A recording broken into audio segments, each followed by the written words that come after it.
The start of the season, I made a video on Arsenal signing Havertz, called it a really weird signing, really stupid, and yeah, slated him a bit for it.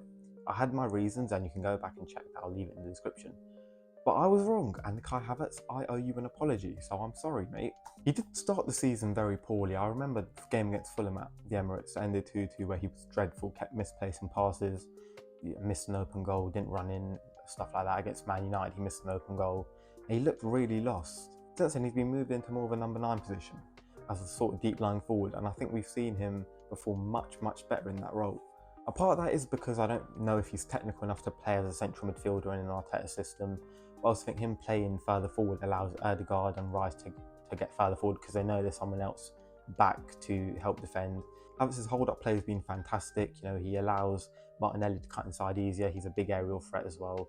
So you've got him and Rice in the box rather than just him. And I think his pressing is also very underrated. He runs around a lot for the team. He scored some really important goals this season. The equaliser against Luton springs to mind. He scored 2 last-minute winners against Brentford.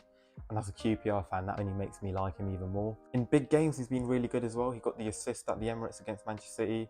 He played really well against Liverpool. You know, he got Konate sent off by just being a nuisance him all game. He couldn't live with him. And Konate is a really good defender, so that is to Havertz's credit that he couldn't deal with him. I think his decision making is better than Jesus. I think back to the Manchester City game, and I remember those situations where Jesus should have crossed the ball to Rice, who was open, and he decided to shoot instead.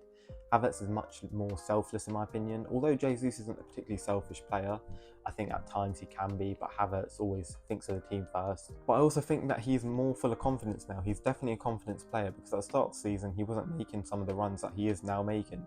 You know, he wasn't finding the spaces easily. He wasn't confident to run into that space, to have more shots and get on the ball. Because when he did get on the ball, he would usually make a mistake. And you'd see him wandering around a little bit, but now he's fully like part of the team. You can see him believing in himself more. Now, I don't think he's a better player than Jesus, but Jesus is always injured, so you need someone to step in.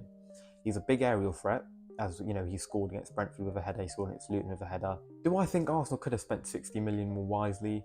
Probably, but Havertz is a very good squad player that can play multiple positions. Now, I'm recording before the Porto game. I think it'll be 4-1 Arsenal. I think there'll be 2-0 at half time.